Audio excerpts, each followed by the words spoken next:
Ang topic po natin ngayon, mukhang napapahiya itong si Senator Marcoleta sa mga eksperto sa usaping West Philippine Sea. Kasi matapang itong, alam mo naman pag sumagot si Professor J. Batong Bakal, nakita nyo naman kahit doon sa hearing ng Senado, nakasagupa nga yan, online nga lang, nitong si Senator Robin Padilla, di ba? At ang dami niyang tinanong, pero sabi niya, oo, kailangan natin, nandiyan ang alay natin, ang US daw, hindi naman naghahamon tayo ng gera, di ba? Bakit daw kailangan? Bakit daw ngayon lang kailangan? Ngayon lang naman po tayo nawawater cannon. Ngayon lang tayo nahaharas Yun ang sagot niya, ni Professor Tariela. Professor Batong Bakal. Well, anyway, puntahan natin ng konti ito mga clear ha.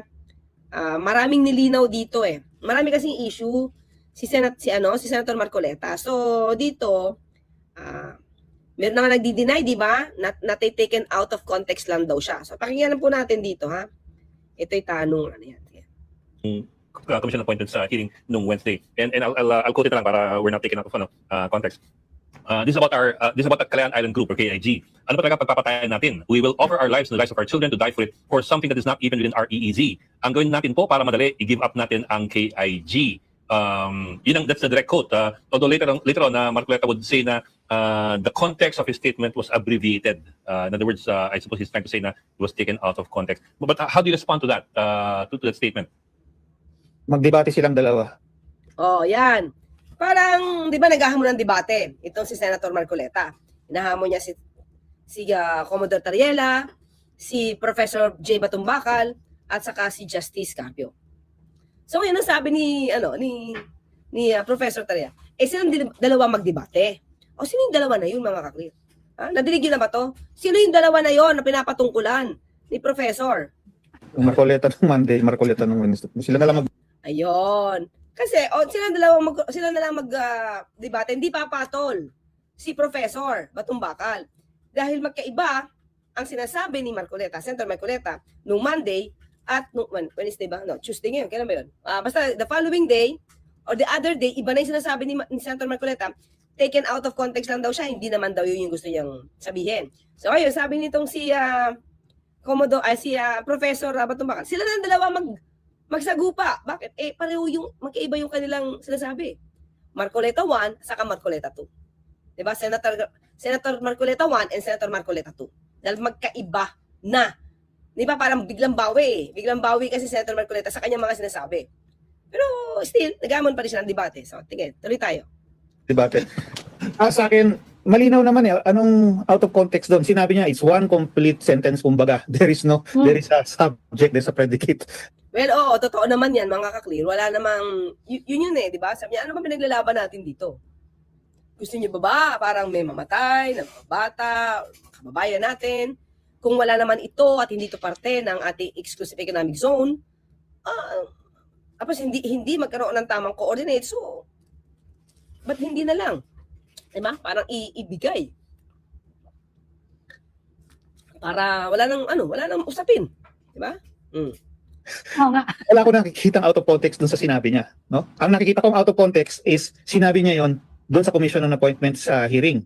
Yun wala sa lugar. Pero kasalanan na niya yon. No? Pero malinaw, parang ang implication niya, kung yung malayo yung lugar, hindi dapat natin panindigan at ipaglaban. No? At kung yung lugar ay nasa labas daw ng EEZ, ipamigay, parang i-give up na lang natin. Walang connection yun no? Yung ating interest dun sa isla, yung karapatan at soberanya natin dun sa isla ay dahil nandun tayo. Hindi dahil nasa loob siya ng EEZ. Yun na mga klira, di ba? Si Senator Lacson, piniliwanag din yan. 1950s, parang 1956, na-discover to ng kapwa natin Pilipino, si Coloma.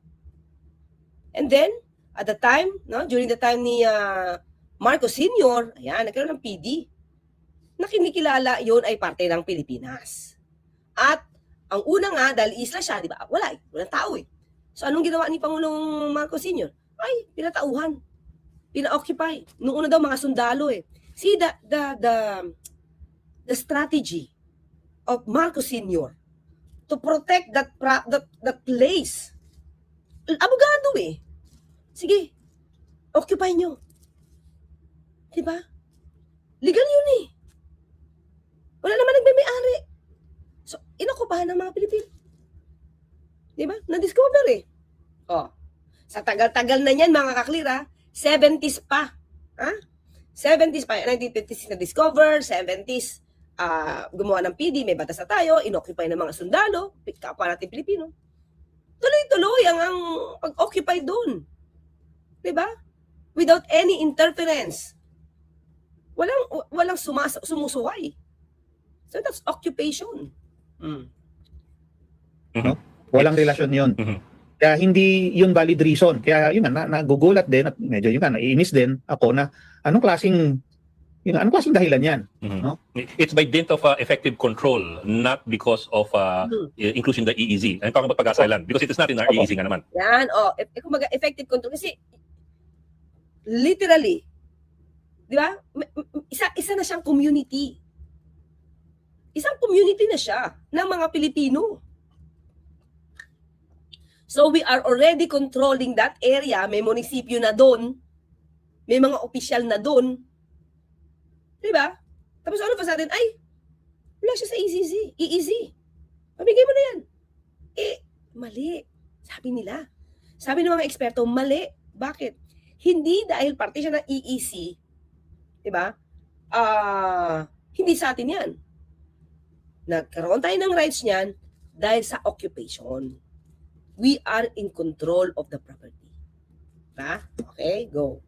Saka walang nagki-claim na iba even before. Opo. Sir, well, I think that's the other thing that gets confusing for some people. Kasi Kalayaan Island Group or KIG, it's a part of it is in our EEZ. Yes, but a part of it is not. Like for example, ngayon Pag-asa Island, nasa labas na ng ating EEZ.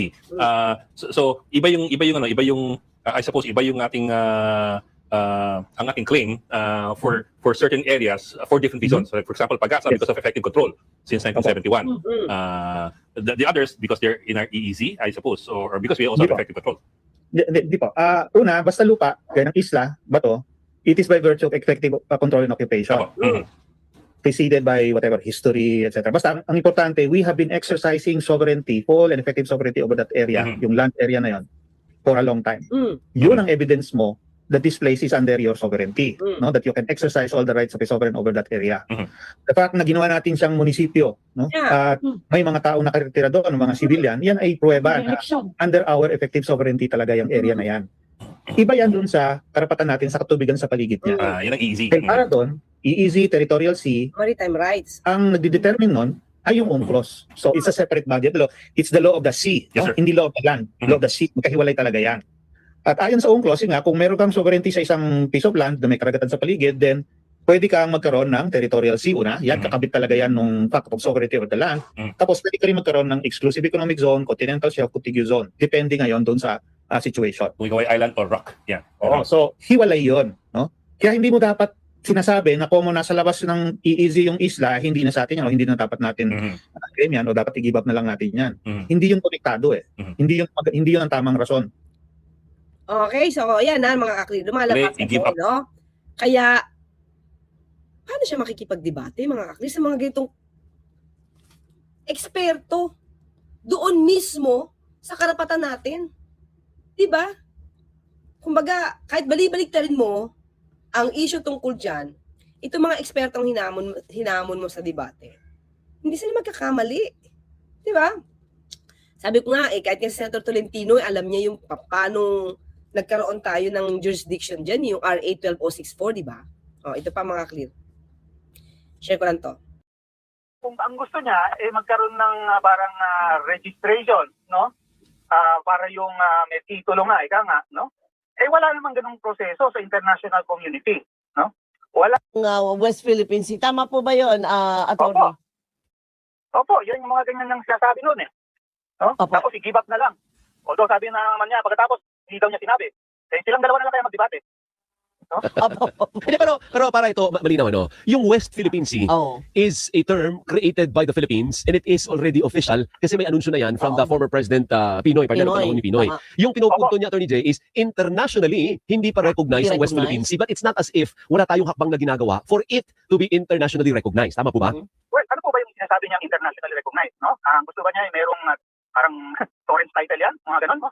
Kasi ito pagkakaalam ko, di ba? Lalo na nung nagkaroon ng mga insidente dyan sa Sabina Shoal at iba pa at Scarborough Shoal, ilang bansa, no, sa pamamagitan ng kanilang mga ambassador, ay nag-issue ng statement, no, na kinakampi ng Pilipinas at tinutukoy din ang West Philippine Sea, no, ginagamit nila yung termino na West Philippine Sea. So, kumbaga, dahil doon meron ng recognition yan, no, ginagamit ng ibang bansa yan.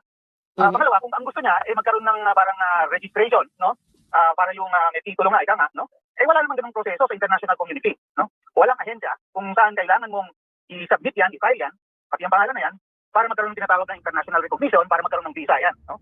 Kasi yung pagpapangalan ng area na yon ay exercise ng ating jurisdiction, no? So binding yan sa atin, lalo na sa mga Pilipino. Kaya kung senador ka, hindi mo dapat ini-question yan, no? Actually, yun lang naman mga kaklir, di ba? Sa atin lang, ito lang yan mambabatas ka. Tanggalin na nga natin pagiging mambabatas Pilipino ka. Yung mga eksperto natin, di ba? Yung administrasyon itong administrasyon na to. Sabihin natin na umpisa kay Pinoy. Kaya Pangulong Duterte, nabaliwala, wala Wala yan Pinoy, talo na natin. Kasi Duterte, wala Pagpunta kay Pangulong Marcos Jr., nilalaban. Up to now. Diba? Up to now. So, kung itong administrasyon na ito na sinimulan ni Pinoy at ngayon ay pinagpapatuloy ang paglaban sa ating karapatan, bakit mo tinututulan? Senador ka pa naman. That's the point, mga kaklir, na lumalabas dito na hindi ba dapat lahat tayo sama-sama kung ano yung alam natin na dapat natin ipaglaban? Paglaban natin kasi nandiyan na tayo So parang lumalabas ito na kahit sinimulan ni Pinoy, tapos sinundan ni Pangulong Marcos Jr., wag na lang, baliwalain na lang natin. Huwag tayo makipaglaban kasi maliit tayo. Parang yung ine-echo nung kanyang anak, maliit tayo, kung magkakagera tayo, kayo ang manguna.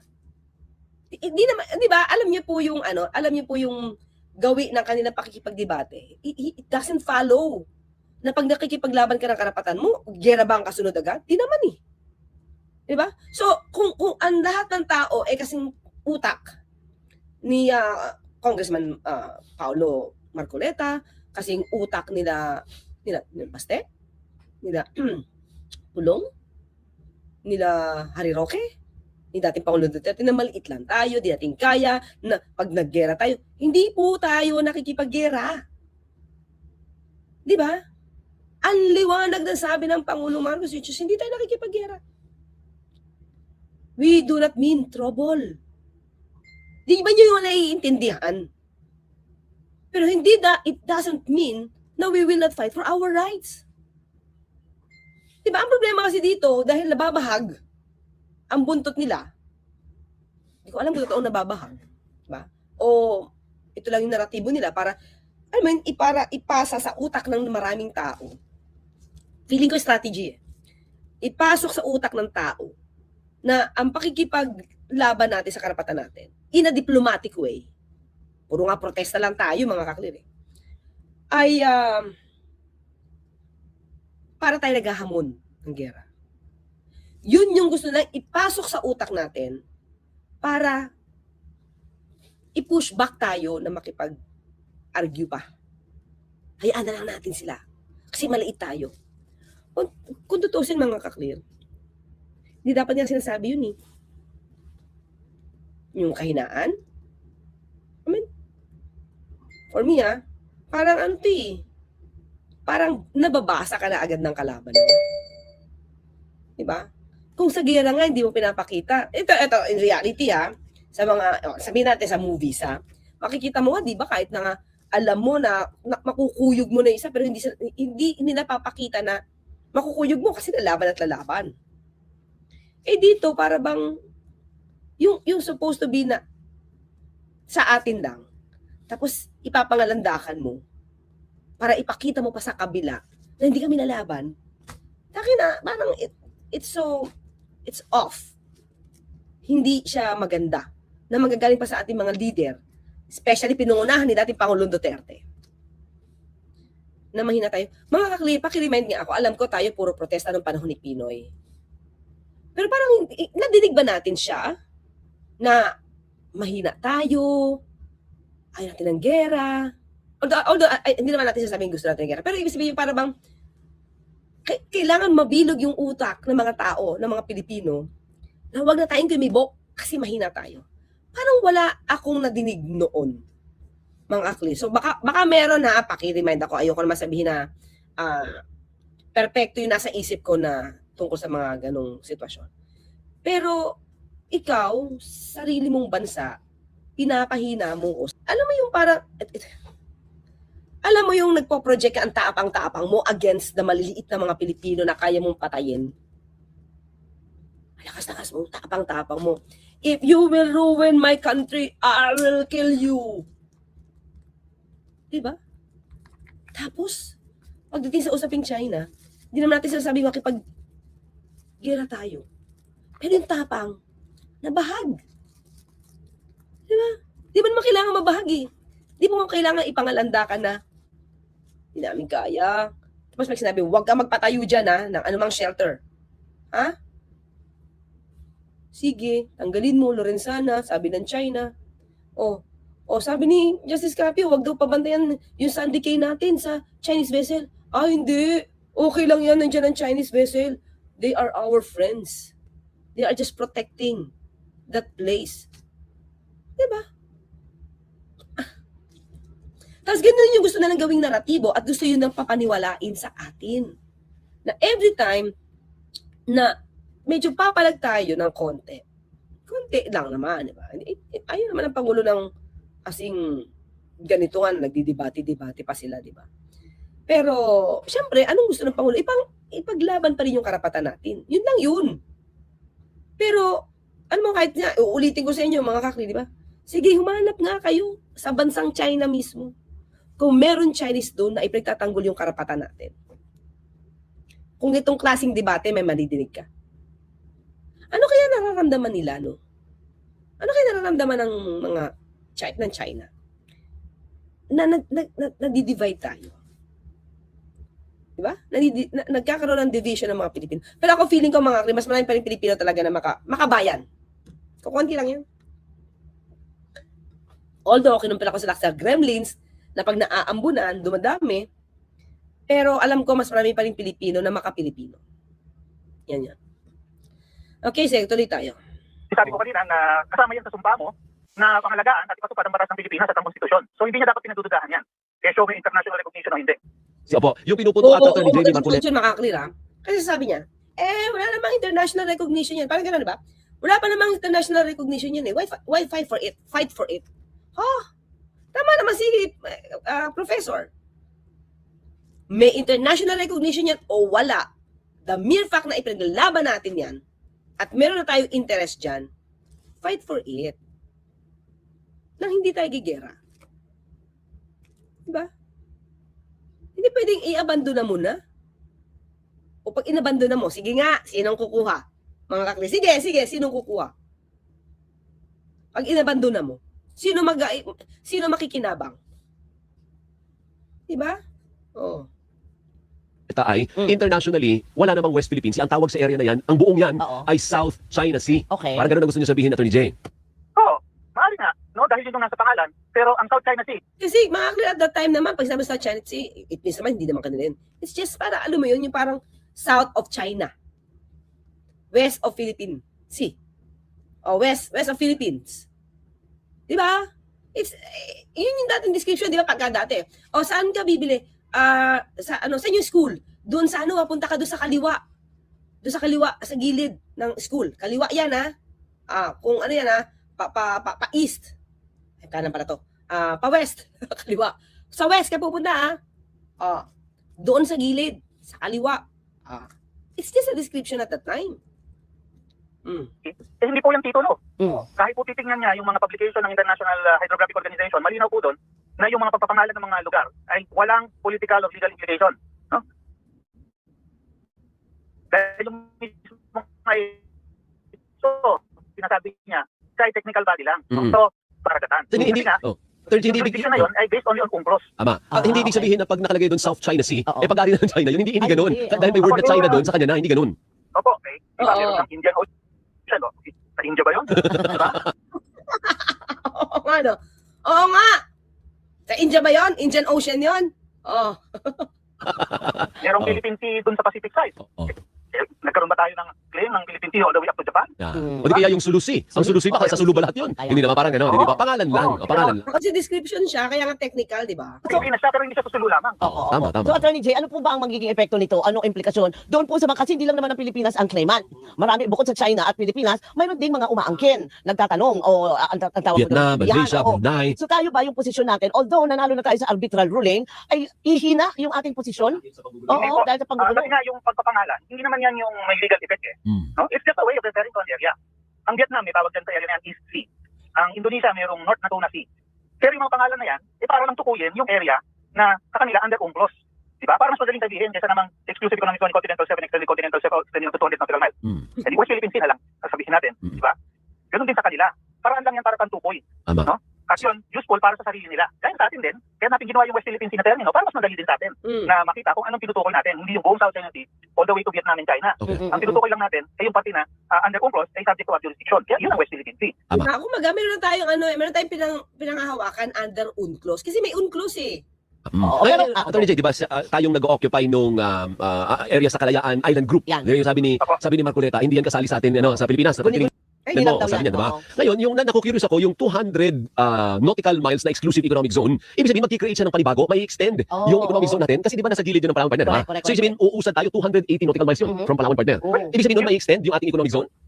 Hindi pa natin alam kung anong gusto niya mangyari, no? Pero ayon po sa 2016 arbitration, yun na pong mga isla dyan, lahat ng isla, kaya siya mapunta sa atin o mapunta sa China, in the end, sinabi ng tribunal na wala siyang exclusive economic zone, 12 nautical mile territorial sea lang ang meron yung mga isla dyan. So hindi na siya mag-extend. Kaya nga mahalaga sa atin yung arbitral tribunal ruling kasi ibig sabihin nun, beyond 12 nautical miles sa lahat ng mga isla dyan, siguradong sa Pilipinas, no? Pag yan ay nasa loob ng kanyang exclusive economic zone or within 200 nautical miles from Palawan, siguradong sa atin yun.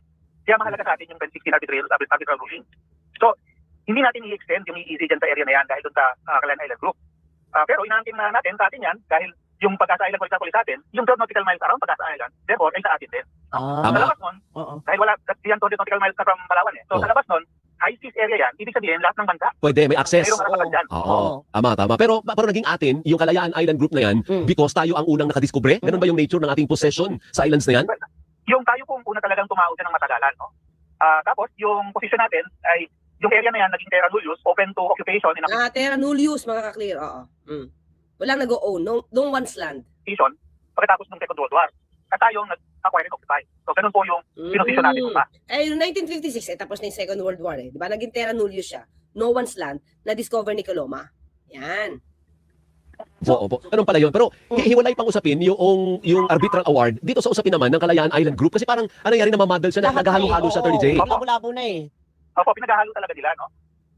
Yung usapin ng exclusive economic zone, that is under UNCLOS, hiwalay na issue yan, yan yung napagpasyahan ng arbitral tribunal. Yung usapin naman nung sovereignty over the island, hindi yan kasama dun sa tribunal judgment kasi nga that is beyond their jurisdiction. Oo. Ang within their power lamang ay the law of the sea, hindi law of the land, no? Kaya hiwalay talaga yon. So, ganyan mga ka-clear. Ibig sabihin, napaka-masalimuot ng issue na to. Di ba? Para maghamon ng debate. Ang isang tao na baka limited yung kaalaman. Baka limited yung kaalaman at kaalamang nanggaling saan. Di ba? Kasi sabi nga natin, ito, abisado nila eh. Nila Professor J. Batong Bakal. Kaya, sabi nga dito, ang title nitong video na to, mga klite na mo, ha? Wait lang, liitan ko. Ayan, no? Nakakahiya. Batong Bakal Slams Marcoleta Friendly Debate Challenge. Nakakahiya. Talaga naman. Kung wala siyang alam, katulad niya, pinangalanda ka niya dito kung ano yung pagkakaalam niya eh. Paano pa yan? Baka talaga siya yung mapahiya. Diba? Si Professor Batong Bakal nagsabi. Kasi nakita niyo naman, mga ka-clear, kung gaano kaalam itong mga ekspertong ito.